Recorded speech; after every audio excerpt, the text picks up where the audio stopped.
doctor. Ya, entonces vamos a hacer, este, esta es una zoonosis, es una enfermedad. Esto es lo ideal, ¿no? Lo que podemos hacer si en el Perú existiera tecnología para crianzas de animales, ¿no? Entonces, no habría el problema de la brucelosis en el Perú, pero desgraciadamente nosotros no tenemos esto de innovar tecnología, así que en la sierra y en la costa se cría a la buena de Dios a los animalitos. Entonces, producto de esto vienen las enfermedades. Entonces, el reporte anual internacional dice que el Perú es uno de los 5 países que más reportan los casos de brucela. En nuestro país, la principal vía de infección es la digestiva. No es la única, pero la digestiva es importante. ¿Por qué la digestiva? Porque tenemos costumbre de tomar leche o queso, cuya fabricación a veces no es supervisada. Nos venden leche o queso directamente de la chacra a la ciudad y a veces pues provienen de ganado que están un poco afectados. Entonces, la transmisión es de animales a seres humanos, ¿no? Hay diferentes agentes como el aborto, el suis, el melitensis, el canis, el maris, ¿no? Porque, por ejemplo, tenemos cetáceos, tenemos mar amplio y tenemos perritos, tenemos cabras, ovejas y en algunas partes camellos que han traído de otros sitios del mundo, ¿no? Tenemos cerdos, eso sí es de cajón, tenemos bovino. Bacteriológicamente se considera un coco bacilo gran negativo, no es por un lado que mide de 0,4 a 0,5 micros, ¿no?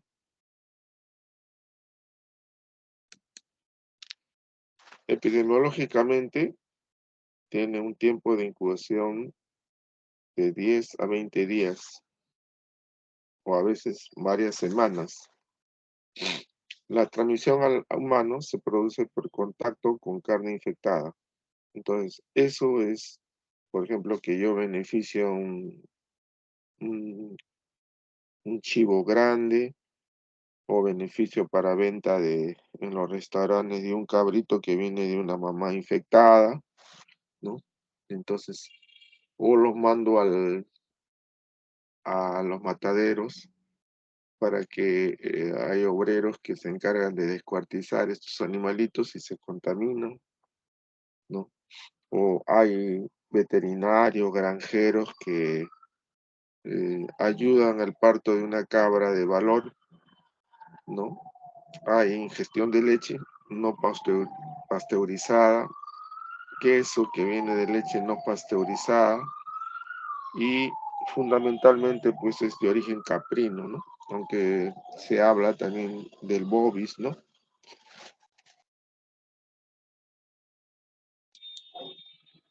El cabrito, pues, como ustedes saben, se ha hecho un plato económico. ¿En qué restaurante no ofrecen cabrito con frijoles? Todos los restaurantes ofrecen, porque es un plato rico, bien preparado, pero lo bueno es que ojalá sea de cabrito sano, o lo otro es que no nos estén engañando, no nos estén vendiendo otra cosa por cabrito. Dice que en Lima, Ica y Callao se concentran el 90% de casos. No es que Lima tenga, eh, esté con ganado caprino infectado o queso infectado. Lo que pasa es que las serranías de Lima suelen venir, por ejemplo, en época de enero, febrero, marzo, es que la época que comienzan a parir las cabras, entonces traen su cabrito beneficiado a venderlo, pues como les digo, es un bocado muy delicioso. Y lo mismo de Ica, vienen de la serranía de Ica, ¿no? O sea, colinda con Ayacucho, también baja ganado a, a venderse en época de verano. Y en el Callao ni hablar, ¿no? Que son muy aficionados al marisco, pero también comer tanto marisco, pescado, cansas de que te compran su cabrito, etcétera, ¿no? Entonces, no es que el Callao tenga crianza de cabritos, sino que consumen los productos del cabrito. Lo mismo ocurre en Tumbes, Ancash, La Libertad, San Martín, ¿no? Consumen productos de cabrito, ¿no? Entonces, el problema radica en los sitios de crianza. En el Perú, para suerte, no es una enfermedad ocupacional, o sea, no tenemos una crianza pues, como en otros países, pues, digamos Uruguay, Argentina, ¿no? Donde existen pues manadas inmensas de estos eh, ganado de que prácticamente se cubren praderas, ¿no? Así como está surgiendo la ganadería vacuno en la ceja de selva. En otros países, como les decía, Argentina, Uruguay, sí es una enfermedad ocupacional. ¿Por qué? Porque tienen contactos con subproductos, carne, desecho de tejido, ¿no? Excreciones de animales que están enfermos y manipuladores de polvo de corrales, ¿no? Que limpian corrales y mataderos o matarifes que hay, y ayudantes veterinarios. No olvides que esta enfermedad se le conoce como fiebre Malta porque Malta era una isla en las cuales acá los barcos, ¿cómo se podría decir? Escalaban ahí para abastecerse de queso, de leche, etcétera. Pero a veces en Malta pues había cabritas infectadas, ¿no? Y entonces los que venían en el barco tomaban y días después, 10 días después, comenzaban a tener los síntomas de una brucelosis. Por eso le pusieron la fiebre de Malta. Es igual que en el Perú, cuando construyeron el tren, comenzaron a enfermarse, le pusieron la fiebre de la orolla, ¿no?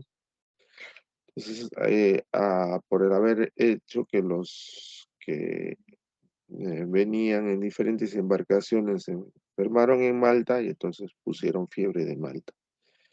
Excepcionalmente le da a las mujeres y a niños que trabajan colaborando al sustento, pero hay niños que tienen 3, 4 años y que han aprendido la costumbre cuando sus padres se descuidan, se van a la ubre de la cabra y de frente maman la leche de cabra, ¿no?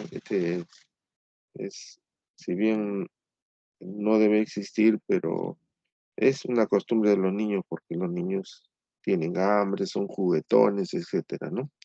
Y la mamá está en la cocina haciendo trabajo aquí, allá o ayudando al esposo en la chacra, ¿no? Y los chiquitos no tienen ama, están al cuidado de sus hermanos pequeños y entonces pueden pasar esa barrera. Entonces, esta es una lámina que ustedes lo pueden ah, traslocar al codo del posuso o al posuso, ¿no? Por ejemplo, un toro compran un becerro de raza o hay inseminación artificial a la vaca, entonces puede haber una transmisión si el toro se infecta, ¿no? O lo mismo, una vaca de raza, porque estos austroalemanes han traído vacas de raza, entonces consideran mucho en el parto al feto, ¿no?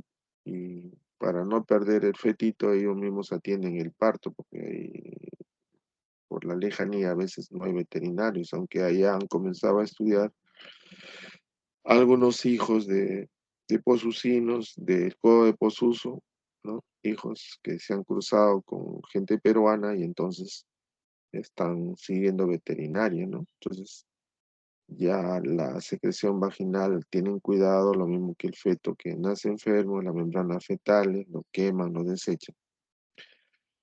A veces la contaminación también puede ser por los pastos, los forrajes, ¿no? Que la cabra, la vaca, pues defeca en el campo. Y si está infectada, entonces puede infectar los pastos, los forrajes, el agua, los establos. Entonces la vaca viene y consume forraje de este tipo, o el toro consume forraje de este tipo y se infecta.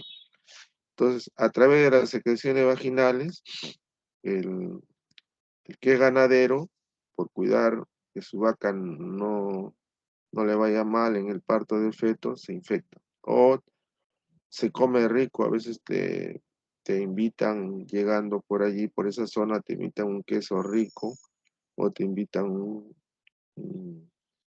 un bistec sangrando, ¿no? Que el paladar es rico, pero hay que tener cuidado de entrar a restaurantes que sean adecuadamente chequeados el ganado que te ofrece. Entonces, por ahí está el problema.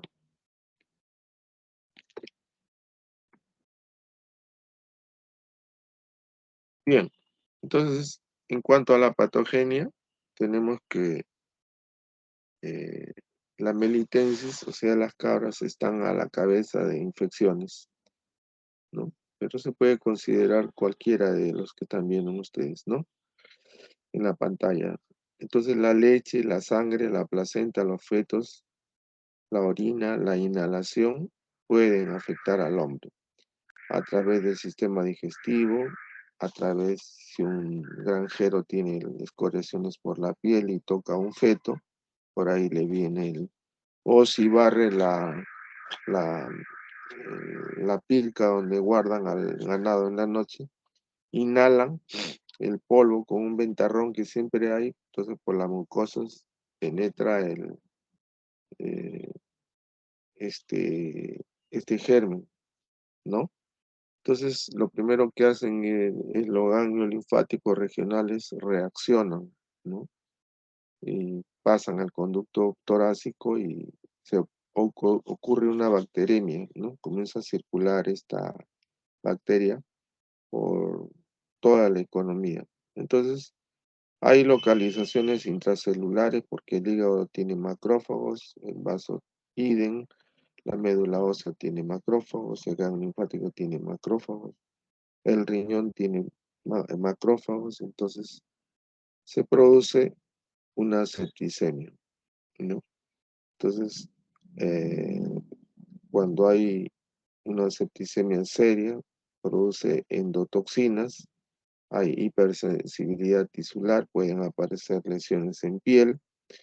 Entonces, cuando el granjero o el campesino está malnutrido, entonces hace complicaciones que pueden ser artritis, osteomielitis, bronquitis, meningitis, nefritis, cistitis, orcoepididimitis, endocarditis, hepatitis e hiperesplenismo, que finalmente pueden llevar a la muerte cuando no hay un tratamiento oportuno y rápido. Pero también hay gente que tiene pues 1,90 m de estatura, tiene buena alimentación, practica rodeo, no están bien nutridos, que accidentalmente han ingerido, entonces esto pueden curar espontáneamente. Pero cuando la brucela permanece en el sujeto y se refugia, ¿no? Eh, en santuarios en el organismo, hablemos de articulaciones, ¿no? Pueden causar fiebres ondulantes o recurrentes, ¿no? Ah, algunos, si bien logran una aparente curación, pero marchan a la cronicidad y entonces paran enfermos con una fiebre ondulante y cada cierto tiempo hacen fiebre. Algunos que han recibido transfusiones de gente infectada también pueden infectar a un hombre sano, ¿no? Entonces, esto más o menos es el panorama que vamos a ver, ¿no? Con la ingesta de la brucela viene la respuesta del res. Entonces vienen los polimorfos, los macrófagos, y entonces tratan de dar cuenta a esta bacteria. El desarrollo de los microorganismos a nivel de ganglios, sobre todo en niños, y a nivel de vaso, produce una endotoxina actuando con un mitógeno de células en el vaso.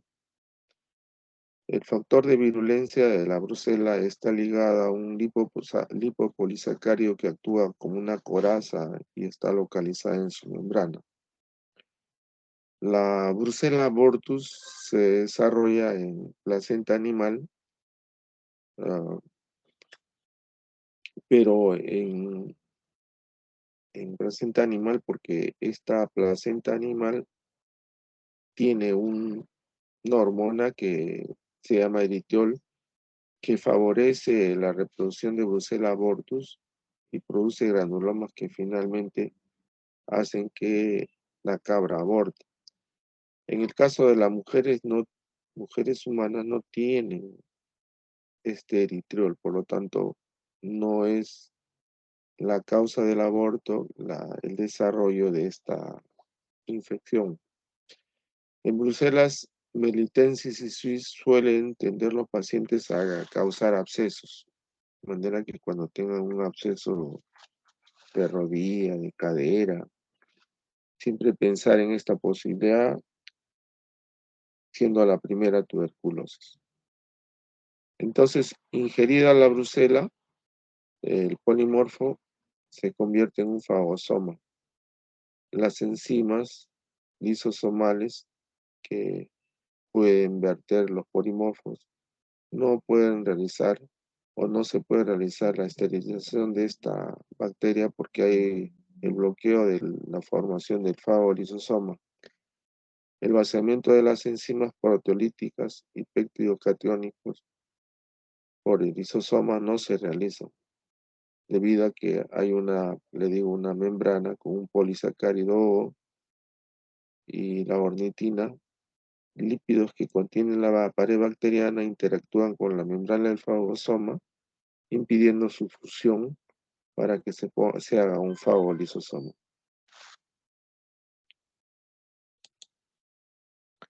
Ahí tienen la brucela abortus ingresando, ¿no? La bacteria está adentro, ¿no? Y está reproduciéndose. Entonces los lisosomas por esta pared de ornitina, ¿no? Está impermeable a la llegada de los lisosomas, y estos puedan romper y verter sus enzimas proteolíticas para destruir esto y no lo pueden hacer. Por lo tanto, la multiplicación de la bacteria continúa. Entonces, eh, hay especies de Brucela lisas y rugosas. Eso depende de ver en el Petrix cómo se desarrolla la bacteria. Entonces, la estructura antigénica, ¿ya? Eh, el tipo de lipopolisacárido, ¿no? En la superficie de estas bacterias son las que protegen, ¿no? A esta bacteria, ¿no? Entonces, crean una barrera para que el lisosoma no pueda entrar acá. Entonces, tanto el linfocito emite células natural killer para intentar, ¿no? Este fagosoma que tiene dentro a las bacterias, ¿no? Como está dentro, protegido, no puede liquidar esto. Lo mismo, las células plasmáticas comienzan abundante producción de anticuerpos que no pueden liquidar dentro de las células. Los que están afuera es probable que lo destruyan, pero los que están adentro están protegidos, ¿no? Entonces la eliminación de la infección se ve interrumpida, ¿no? Pese a que hay linfocitos funcionando, citotóxicos, pese a que hay anticuerpos funcionando, las bacterias logran sobrevivir dentro de un macrófago infectado, ¿no? Entonces, los macrófagos actúan como caballo de Troya, llevando dentro a bacterias. En la anatomía patológica, la brucela se localiza básicamente en la célula retículo endoplasma. Hay proliferación de células mononucleares y aparición de células epitelioides, formando granulomas infecciosos. Rara vez se forman abscesos, que sí ocurren en Brucella suis. Exactamente forman un granuloma como si fuera una tuberculosis,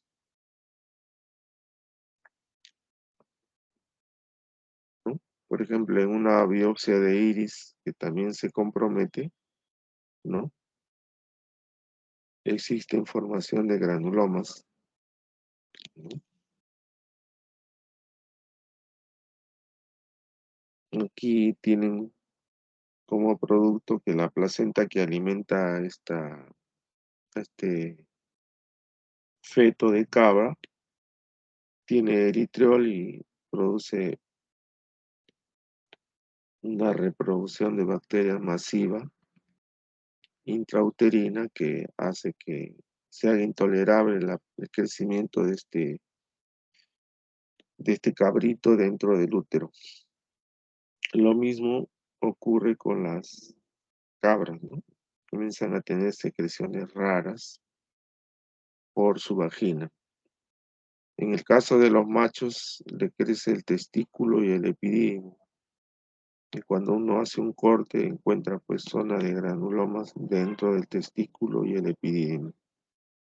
Ahora bien, el campesino, por su ignorancia, dice, yo tengo un buen macho que va a cubrir buenas hembras, ¿no? O sea que le dan al macho que tiene los más grandes testículos, le dan el rebaño de cabras para que él cubra al resto de las cabras. No saben que le está infectando por ignorancia, ¿no?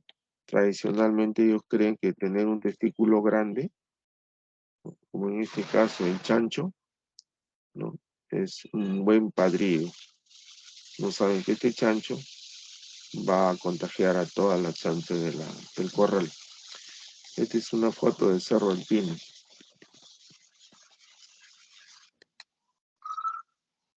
Ahora vamos a la parte clínica de esta enfermedad.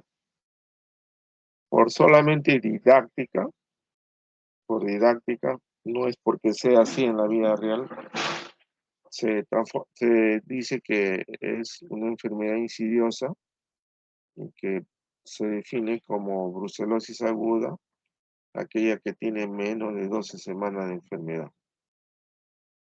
Entonces, si un paciente tiene menos de 12 enfermedades, cae en brucelosis aguda. Eso es aquel que tiene fiebre de 39, 38, con escalofríos, generalmente en la tarde, diaforesis parcelar, o sea, le suda, ¿no?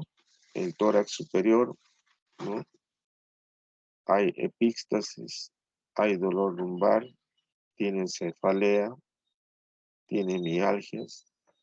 Entonces se está produciendo eh, el afincamiento de la brucela en las articulaciones, en los músculos, y el paciente tiene una debilidad importante. No hay apetito, comienza a perder el peso por la fiebre y la sudoración, se torna estreñido porque si no come, ¿qué cosa va a defecar? Y en niños la respuesta de los ganglios es importante, pero también en el adulto. Entonces ahí tienen ustedes un síndrome linfoproliferativo de tipo infeccioso porque hay adenomegalia generalizada. La infección puede localizarse en cualquier momento durante la evolución, dando lugar a signos y síntomas específicos. Por ejemplo, si hay una reacción granulomatosa en el hígado, pues habrá hepatomegalia. Si hay una reacción granulomatosa en el vaso, habrá esplenomegalia. Si hay una localización de la brucela en la médula ósea, habrá alteraciones hematológicas. Si hay una localización intraarticular, porque el sinoviocito ha ingerido brucela, entonces habrá artritis, sacroileitis, que son comunes. aglutinaciones en nuestro medio es un buen procedimiento para hacer un diagnóstico en el campo, ¿no? En hospitales número uno, ¿no? Sobre todo si son aglutinaciones crecientes en el tubo. La prueba de rosa de Bengala es un poco, es una aglutinación en tubo, pero tiene una coloración con alta especificidad y sensibilidad, ¿no? Es como cuando chapan una bolsa de contenido raro y la policía en el aeropuerto le mete una aguja y le mete un reactivo. Si es de color celeste, dicen, ah, esto es cocaína. Si es de color azul violeta, dicen, no, esto es marihuana. Entonces, hay pruebas que se pueden hacer de campo y que pueden ayudar al diagnóstico.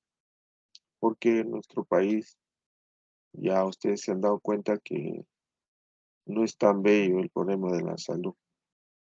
El problema de la salud es cuestión de multifactores que vienen de 30 o más años atrás. De los gobiernos absolutamente no he visto hacer casi nada por la salud. Ahora hay inmunofluorescencia, los métodos de ELISA, que ya les conté que porque el VIH atacaba a los grupos de poder, entonces se creó esta técnica de la ELISA y Western Blot.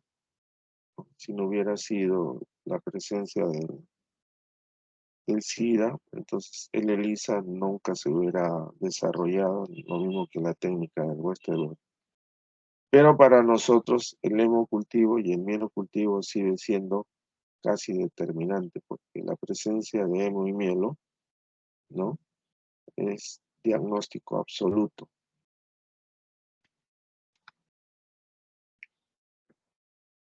Aquí se pueden ver una erupción fina, ¿no? Muy fina, en diferentes regiones que hablan de una infección de Brucella militensis. Si uno hace una escoriación y esto lo siembra, puede detectar ahí la brucela, ¿no? Entonces, eso es importante, ¿no? Lo mismo, erupción cutánea, ¿no? Porque esto, por ejemplo, en un moreno era difícil detectar, pues, ¿no? Difícil detectar en un moreno, entonces tienen que emplear otras técnicas diagnósticas, ¿no? Aquí, por ejemplo, tenemos la rodilla de un chinchano, ¿no? Que siembra camote, entonces se ve que esta articulación no está muy comprometida con respecto a esto. Esto se llama artritis brucelósica. Como le ocasiona dolor, siendo chinchano, atrofia sus músculos, ¿no? Ambos muslos están atróficos, porque si no tuviera la artritis que lo limita, estos músculos estuvieran casi al doble, ¿no? Y encima que juegan fútbol en plena cancha de tierra, sin zapato. Entonces, eso es lo que pasa en la realidad de nuestro país. Este es uno de los tantos pacientes, ¿no? Entonces, para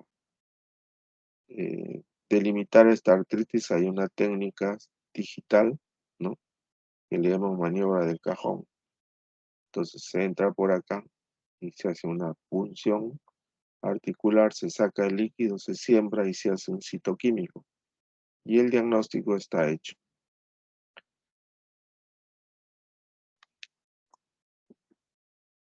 Ahora, brucelosis subaguda. Se dice que cuando tiene más de 2 semanas de enfermedad, es una brucelosis subaguda. Entonces tenemos que aceptarlo así porque, como le digo, didácticamente lo han dividido, ¿no? Pero si yo digo, tiene 11 semanas y media, o ayer acaba de cumplir 12 semanas, ya es brucelosis subaguda. En medicina nunca funciona la matemática, ¿no? Hay que tener criterio clínico para ver, ¿no? de dónde viene un paciente, por ejemplo. Hay zonas clásicas endémicas de Bruselas. Ya les he dado los sitios de dónde vienen, ¿no? Entonces hay aparición intermitente de casos con picos febriles cada 1 o 2 semanas, por eso se llama fiebre ondulante o fiebre de Malta. Ya les expliqué por qué se llama fiebre de Malta. Pueden pasar semanas antes de que el paciente busque atención médica, porque como son rudos, un pico febril no le hacen caso, ¿no? Pero lo que sí ellos, cuando uno le interroga, dice, lo que más me afecta, doctor, es la debilidad, o sea, ya no rinde igual en el campo. Voy a las 5 a mi chacra y a las 10, 11 ya no jalo ya, ¿no? Ese es uno de los signos de que se está afectando de esta enfermedad. O fiebre de grado bajo, o baja de apetito con estreñimiento, o dolor abdominal. Tienen pérdida de peso que ellos no encuentran la justificación, sudan en la noche, sobre todo la parte de, de la espalda, los 2 tercios superiores. Hay dolor en la región lumbar, hay artralgia, ¿no?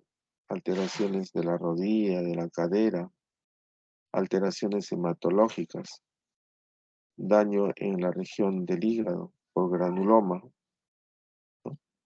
Entonces, esto incluye a pacientes que han tenido un tratamiento incompleto, es decir, le han diagnosticado brucela aguda, le han dado el tratamiento y el paciente se ha sentido bien los primeros días y deja de tomar sus antibióticos. O también existe varones en el que el epididimo es encontrado inflamado y es causa de esterilidad, ¿no? Esta bacteria tiene ese problema, esa complicación, lo deja estéril al, al paciente. En estos casos, ya como en la brucelosis aguda, habíamos hablado del hemocultivo. El hemocultivo todavía se puede detectar en un 70% con hemocultivo, en un 90% con el mielocultivo, porque uno tiene que entrar con una aguja a la médula ósea y aspirar, pues, ¿no? Pues la posibilidad de chapar en la bacteria es alta, pero también indirectamente se puede hacer pruebas de 2-mercaptoetanol que detecta inmuno-Gg elevada y es la única enfermedad que una detecta agudeza con inmuno-Gg alta, ¿no? Definen estos títulos actividad de la infección. Es la única enfermedad, el resto se diagnostica con inmuno-Gm. Ahora hablemos de brucelosis crónica. Entonces dicen, si el enfermo tiene mayor de 1 año de enfermedad, entonces es brucelosis crónica. Generalmente son campesinos, agricultores que tienen más de 50 años. Es raro que se presente en niños. Puede asumir una forma ondulante, ¿no? Por eso que le llaman eh, fiebre ondulante. Entonces, mientras le está con fiebre, le está preocupado. Baja la fiebre, ya se deja de preocupar. Pero en los momentos que tienen fiebre, tienen mialgia, fatigas, artralgia. Entonces, el sujeto dice que no tiene fiebre, pero cuando vienen pues a la consulta de la chacra al hospital, han pasado algunos días del ataque agudo, entonces el médico que lo recepciona dice, pero ¿de qué se queja si tiene temperatura normal y los síntomas se han atenuado? Entonces los síntomas pueden persistir por años, pero en forma episódica, ya sea de manera continua o intermitente. Le hacen cultivos, suelen ser negativos porque ya la bacteria está bueno, intraarticular, intrahepática, etc. Entonces, el compromiso articular es vago, ¿no? Si hubiera un equipo de rayos X, pero el de tecnología nueva, o sea, digital, podríamos detectar sarcoileitis o artritis periférica, pero los equipos son muy antiguos, entonces esas imágenes borrosas no permiten con claridad detectar sarcoileitis. Entonces, la lesión ocular puede haber uveitis granulomatosa o recurrente. Puede haber afección de alguna vértebra, ¿no? Se la va comiendo la brucela, entonces hay dolor. O puede irse al epidídimo o al testículo, ¿no? Todo esto le ocasiona una preocupación al agricultor, entonces se deprime, no sabe qué es lo que tiene, ¿no? Evaluar el síndrome de fatiga crónica ocasionada por virus, ¿no? ¿No? Hay que hacer el diagnóstico diferencial en cuadros virales, ¿no? Que tienen malestar general, que tienen baja de peso, ¿no? Y que pueden pasar espontáneamente en forma intermitente cada 2 o 3 meses, ¿no? Cada 2 o 3 meses repiten esta fiebre ondulante y cuando van al médico, el médico no encuentra nada. Pero entonces en el interrogatorio tiene que haber mucho los antecedentes, qué ha comido, de dónde viene, qué cría. Ya es una cuestión religiosa hacer un buen interrogatorio. Entonces para estos tipos de brucelosis crónica se pide un C de Brucela. La prueba de Cons ayuda si es positiva. Los anticuerpos bloqueadores también ayudan si es positiva. Si uno tiene la posibilidad de hacer un hemocultivo, solamente un 10 o 20% de pacientes podemos encontrar. Esta chance aumenta con el mielocultivo porque aspiramos médula ósea. Las pruebas serológicas anteriores, ¿no? De rutina proporcionan baja tasa de positividad. ¿Qué quiere decir? Que, por ejemplo, hay anticuerpos que bloquean la reacción y no por eso dejan de tener brucela.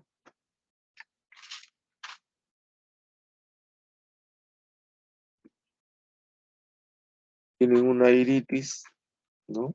Entonces hay granuloma dentro del iris y tienen esta afección que parece una catarata rara, pero el paciente tiene de un ojo y el otro ojo no tiene absolutamente nada. Entonces no puede ser catarata porque las cataratas se presentan en forma en los dos ojos y son de tipo degenerativa, ¿no? Tiene que tener alguna causa muy importante de cataratas si se presenta joven y de un ojo.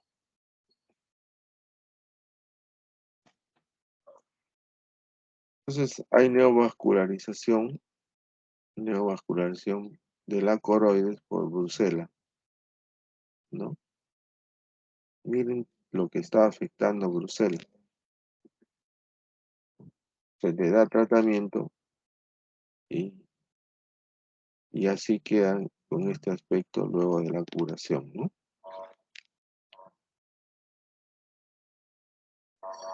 Con este aspecto quedan después del tratamiento. Entonces, no solamente preguntar si tiene alteraciones articulares, fiebre, sino también hay que preguntar si tiene algunas alteraciones visuales que antes no lo ha tenido, ¿no? Y generalmente la gente que va al campo tiene menos de 50 años, está en la mejor edad para producir en su chacra. Bueno, se hablaba siempre de que la brucela afecta más la zona lumbosacra y que la tuberculosis afecta más la zona del eh, dorsal, ¿no? La vértebra dorsal, pero eso no es cierto, porque acá tienen una imagen claro, moderna de resonancia, donde se demuestra que hay afección de las vértebras del cuello,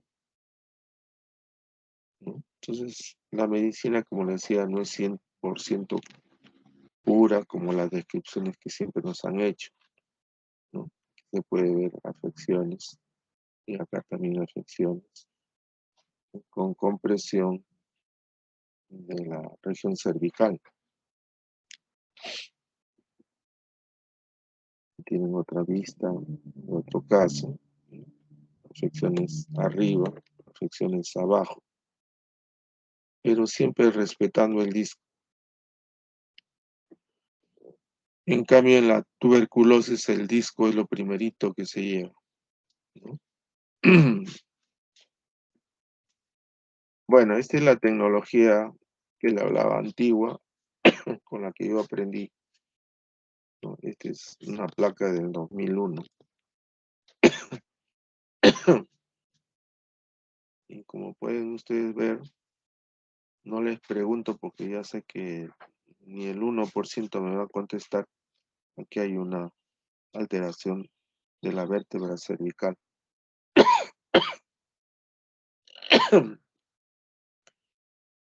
Están difundiendo tecnología de la ABP en la universidad, pero para hacer prácticas con ABP tienen que tener altos conocimientos ustedes mismos, desarrollar la enfermedad como yo lo estoy desarrollando en forma grupal, pero ya como los conozco años a los estudiantes de la vida real, no tienen mucho apego al estudio, no tienen la vocación por estudiar, la verdad es un excelente porvenir. Todos vienen por cumplir porque tienen que ganarse una nota y punto. Ese es el tipo de alumno que yo conozco, con muy raras excepciones. En toda regla hay excepción, pero la gran mayoría que yo los he visto, poco o nada responden, ¿no? ¿Alguien quiere ver qué cosa hay en la espalda de este sujeto?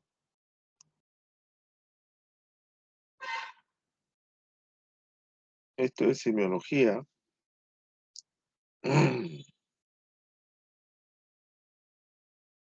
Nadie responde, ni la delegada.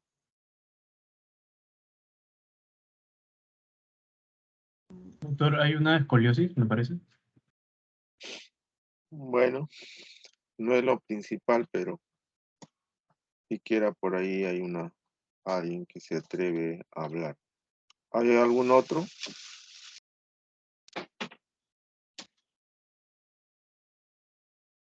Lo que más llama la atención es este abultamiento que hay en la columna lumbar alta. Tiene dos abultamientos y tiene contractura de los músculos paravertebrales, ¿no?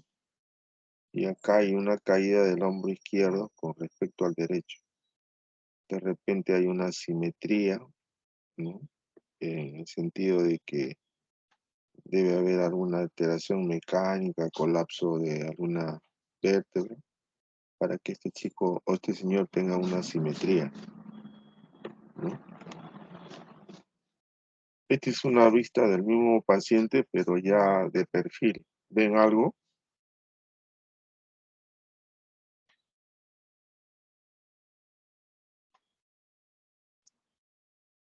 Ah, sí se ve un abultamiento en la parte baja de la columna. Bueno, con un poco de buena voluntad, ¿qué más ven?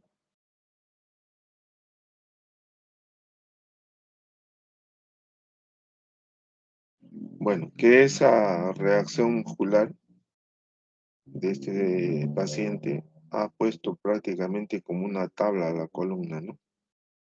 Normalmente la columna viene acá y acá hay una lordosis fisiológica. Esa lordosis fisiológica se ha perdido. Y entonces eso es por algo, ¿no?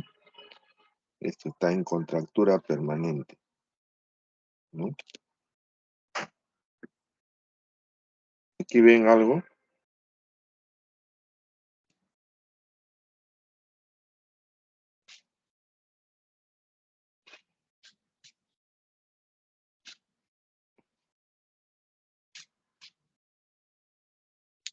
Bueno, entonces uno le pregunta al señor, ¿por qué tiene la cara asimétrica? Ah, el morenito dice, no, doctor, hace como 5 años tuve una parálisis facial derecha. Ah, la derecha se te paralizó, sí, pero algo me he recuperado. Entonces vemos cómo los músculos faciales izquierdos jalan hacia el lado izquierdo. En la derecha hay un poco de borramiento del surco nasogeniano, ¿no? Etcétera. Y el ojo derecho, perdón, el ojo izquierdo abre más que el ojo izquierdo. Esos son pequeños detalles que ustedes tienen que acostumbrarse a explorar cuando tengan un paciente, ¿no? Desgraciadamente, la pandemia ha hecho que se alejen ustedes de los hospitales y que ciertos secretos del examen clínico no lo capten. Entonces, siempre las autoridades tienen un problema en el sentido de que si se les lleva a ustedes a un hospital y se enferman, pucha, sus padres, su familia nos hace añicos a nosotros por haberlo llevado a un hospital.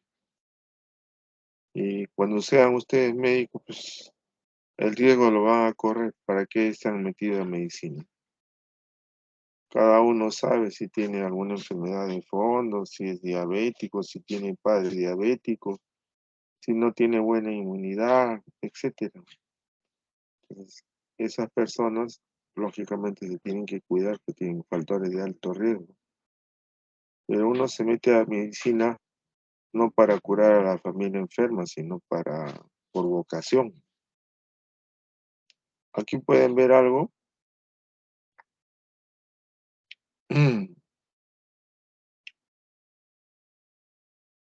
Aquí se puede ver un poquito que el morenito está desarrollando un poco de acantosis nigricans. O sea, este señor debe tener familia chinchana con diabetes o dislipidemias, ¿no?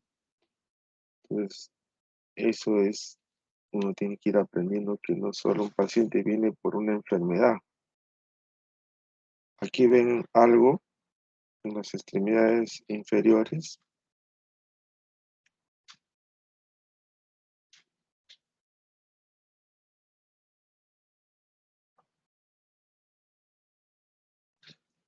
Ya.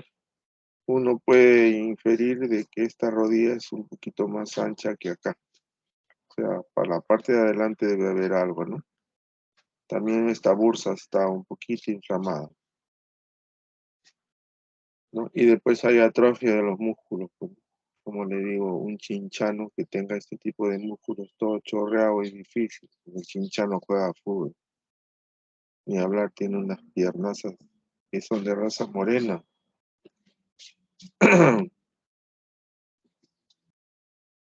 Y acá se puede ver ya de pie, ¿no? Que tiene una escoliosis, ¿no? Ya que hay una tumoración y que este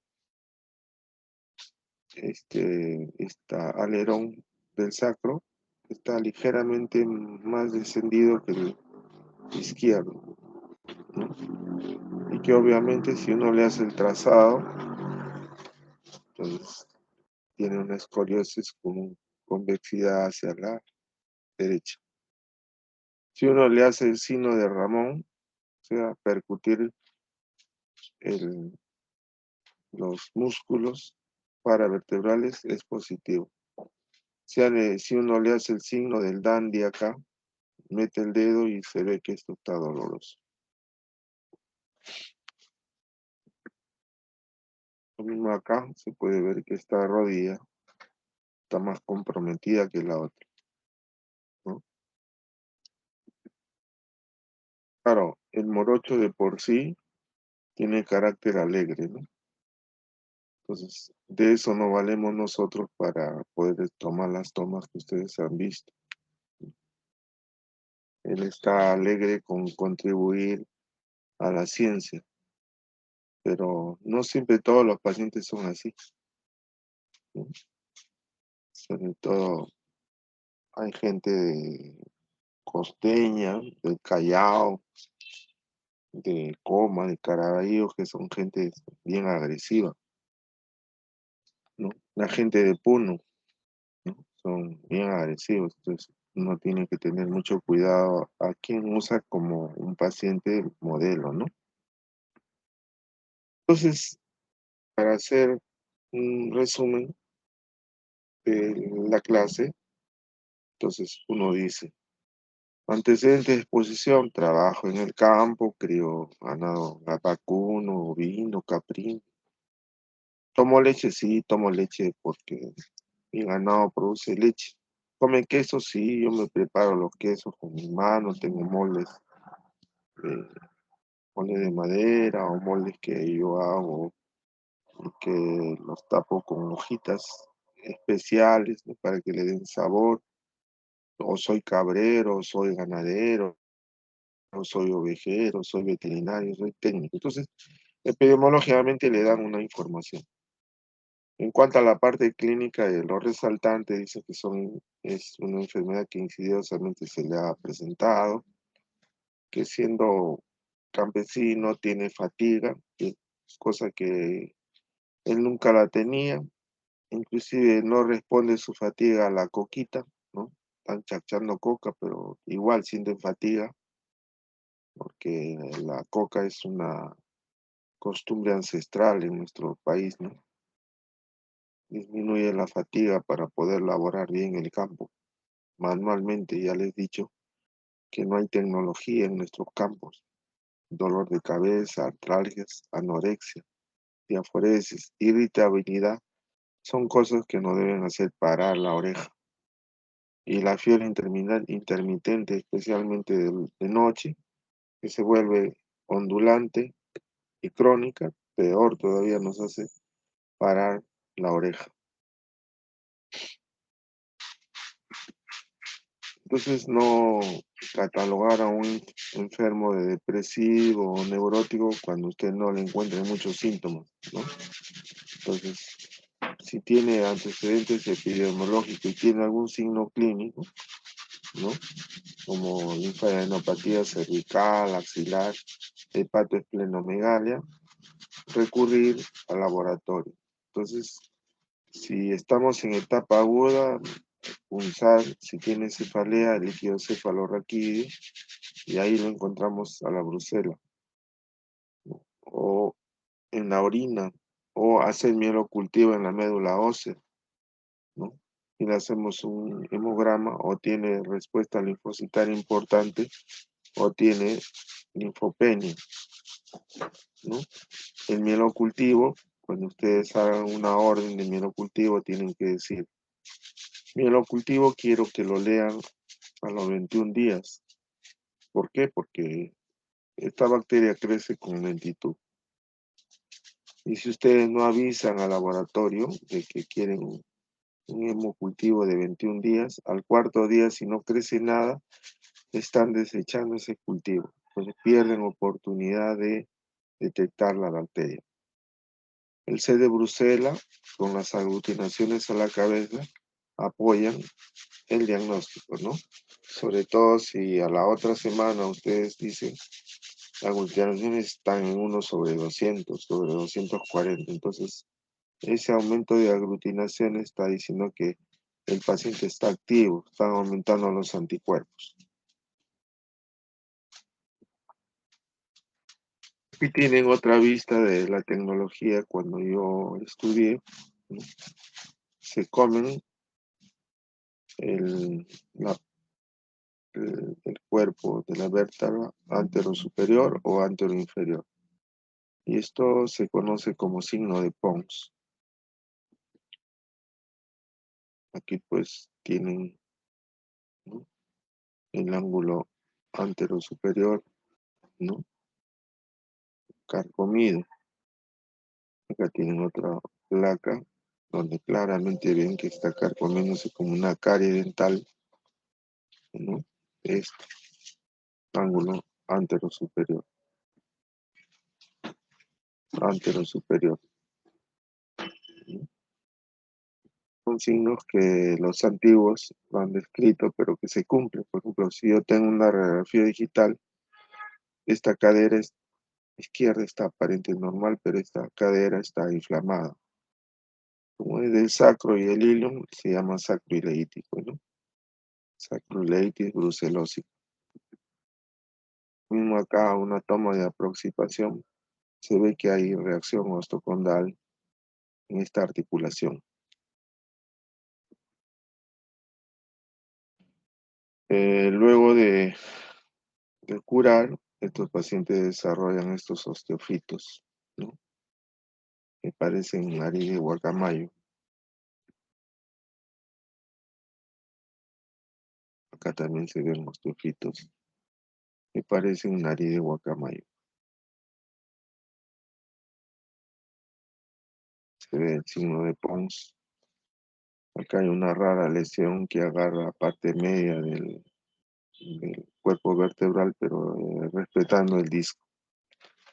Ahora, en placas antiguas no se puede ver el disco tiene que verse en resonancia magnética. Pero acá también se ve que ha tomado parte del cuerpo, pero respetando el disco. Respetando el disco. Y aquí hay una formación de una ligera secreción,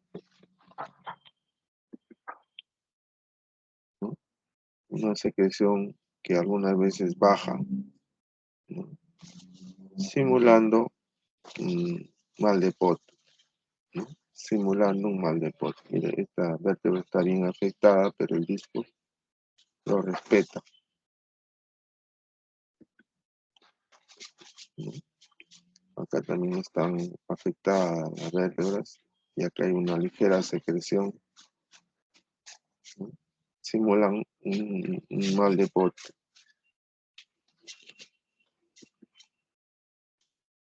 Mismo acá, ¿no?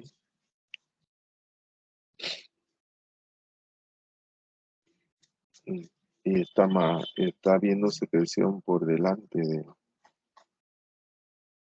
la vértebra lumbar. Esto va bajando, por supuesto, ¿no? Se va acumulando abajo.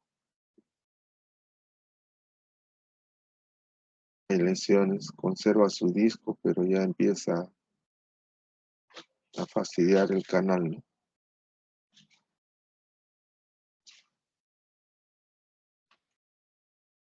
Miren, ¿ven cómo este absceso cifluente va bajando, ¿no? Y viendo esta placa uno diría, no, que es una tuberculosis. Pero cuando hace una bacteriología de esta zona, es brucela. Y está en zona lumbosacra. Está en zona donde se considera que aparece la brucela, ¿no? Más arriba, si habría esta lesión, diríamos, no, es tuberculosis. Pero es el cultivo el que manda, ¿no? Formando diferentes zonas con secreción. Hablamos del tratamiento. Tecnología, ¿no? Animales bien alimentados, bien cuidados por veterinarios, ¿no? Entonces, la granja tiene animales que no están infectados. Sería la primera medida, ¿no? Holanda, por ejemplo, tiene una agricultura poderosa, ¿no? Una hectárea produce 4, 5, 6 veces más que una hectárea en el Perú. Hubiera tecnología para la papa serrana, esa papa a colores, se podría exportar, ¿no?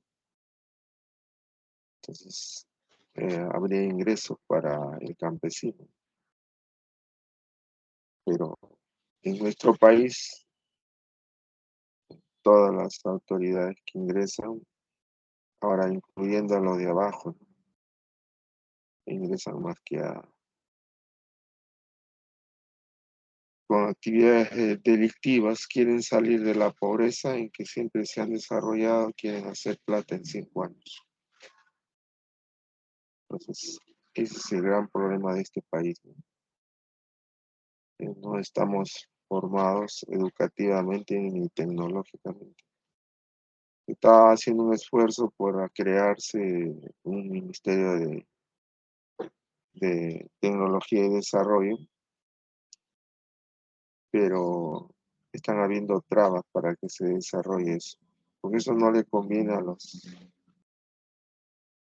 la gente de plata, porque si en las universidades comienzan a producir tecnología, entonces van a parar las importaciones de trigo, hasta papa importamos de Holanda. Holanda nos vende, los países europeos nos venden papa blanca, semicocida, miren, y teniendo provincianos y tierras con muy bajo rendimiento, ¿no? Cuando va un tercero, le paga una miseria al campesino. Entonces ahí comienza la viveza de la gente que tiene plata y educación. El tratamiento tiene que tener un objetivo general, ¿no? Combatir cualquier infección, disminuir sus síntomas y evitar que el paciente recaiga. Entonces, si hay, por ejemplo, eh, una endocarditis, sea por tuberculosis, sea por una bacteria o sea por brucela, la valvulectomía se hará cuando ésta se trate adecuadamente y el paciente no tenga bacterias circulando. Si el paciente tiene un mal de pot, drenamos el problema de la tuberculosis. Si es por brucela, drenamos la brucela. Si el paciente se ha comido la rodilla, entonces se pondrá pues una prótesis articular. Entonces el paciente se va circunscribiendo a la patología que tiene. Y tiene que tener una antibioterapia personalizada que puede descartar tuberculosis, que da lesiones semejantes, mieloma múltiple, eh, metástasis de cáncer de próstata, que también dan lesiones de ese tipo.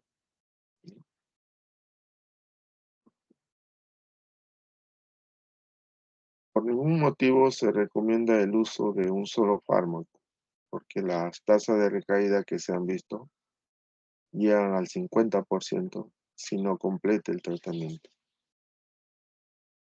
El régimen de 3 fármacos para lesiones serias es recomendado, o de 2 fármacos, ¿no? Son eficaces, ¿no?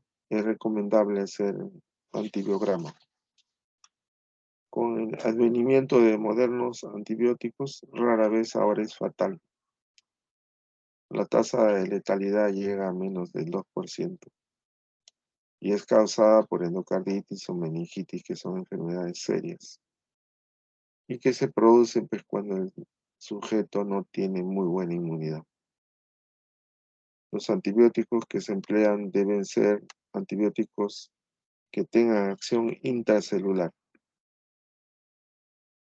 Hay un esquema de doxiciclina, 100 miligramos mañana y noche por 45 días, ¿no? Cambiando a uniéndose a estreptomicina, 1 gramo diario, ¿no? Por vía intramuscular por 3 semanas. No más porque es ototóxico. Este cumplimiento de este esquema es muy importante porque de enorme importancia, porque la ineficacia de administrar esto, aunque sea supervisado, permite que pueda tener una efectividad arriba del 90%. Si no es supervisado, esta recidiva viene entre 5 y 10%. ¿Ve? Agricultor que se siente bien a la semana ya no quiere seguir poniendo ese inyectable ni doxiciclina, entonces uno tiene que buscar alternativas. La doxiciclina, la misma dosis, esta vez se pone con un aminoglicosio, gentamicina, ¿no? Entonces es un esquema que la gentamicina es menos ototóxica que la estreptomicina. Y es mejor tratar de no utilizar la estreptomicina porque esa droga se está utilizando para tuberculosis de segunda línea. Ahora casi ya no se utiliza estreptomicina en tuberculosis. O el esquema de doxiciclina rifampicina que ha resultado muy bueno, dándole 600 a 900 miligramos al día por 45 días, que con la doxiciclina por 45 días constituyen una buena dupla. Ah, aumenta la tasa de eliminación renal de estas drogas, ¿no? En las embarazadas, lógicamente, como está el embarazo de un ser pequeño, ¿no? Hay que reemplazar la rifampicina por trimethoprim sulfametoxazol, ¿no? Eso es lo que hay que hacer. Otros esquemas, trimethoprim, rifampicina, ofloxacina, que es una nueva quinolona con rifampicina, cipro, rifampicina, etc. Entonces, la terapia es individualizada, ¿no? Eh, Siempre ahora que hay medios de cultivo, ¿no? Tratar de pedirle, como les repito ya varias veces, hay que pedir cultivos mayor de 21 días y si crece, pedirle un antibiograma, ¿no? Igual que se hace en tuberculosis, ¿no? Que crece a los 45 días y ve si hay resistencia a alguna de las drogas que normalmente se dan en la tuberculosis.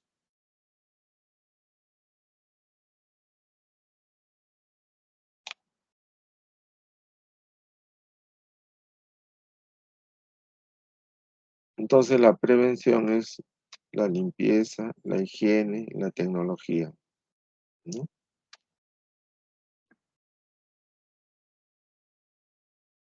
Entonces se debe de enseñar al agricultor a tomar leche hervida o productos lácteos pasteurizados. Se debe enseñar al agricultor a que un veterinario controle a los animales 2 veces al año por lo menos. Hay vacunas para animales, sí hay vacunas para animales, de tipo porcino, bovino, caprino, ¿no? Tratar de que los forrajes no estén contaminados por secreción de animales enfermos. Y en lugar de sancionar, hay capacitación al personal, al agricultor, que se dedica a este ganado caprino, bovino, ¿no? Hay mucha gente que se prepara en la universidad agraria y que tiene mucho conocimiento de esto. Entonces, capacitar a los agricultores, traerlos a Lima pagados para que ellos tengan charlas respectivas y puedan controlar este proceso. Por ser una enfermedad que más ataca a los animales, tiene una utilidad limitada a vacunar a humanos. Entonces, la vacuna es preventiva en los animales. Las instalaciones deben ser limpias. Esta es una utopía. Cuando se ordeña debe usar guantes, ¿no? Ver que el animal esté sano. Y si es en el campo hay que tomar la leche hervida. Ahora, existe, por supuesto, eh, cabras que son eh, producto de la genética, ¿no? O sea, estas cabras se han desarrollado en el monte sin veterinarios, sin nada, ¿no? Entonces, ¿Qué pasa? Que no hay cabra de monte que esté enferma, porque cuando nace una enferma, su depredador, que en este caso son leones, pumas, ¿no? Tigres, dependiendo de la zona donde estén estos animales, se los comen a los enfermos. Entonces han creado genéticamente razas muy poderosas, ¿no?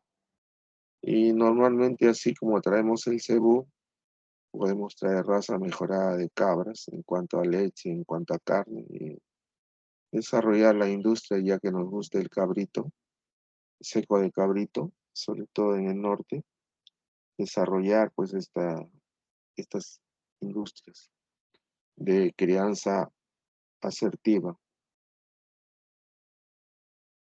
Bien, entonces mañana continuamos con el otro tema. Y si hay asistencia, pues comenzaremos con algunos casos clínicos de enfermedades infecciosas.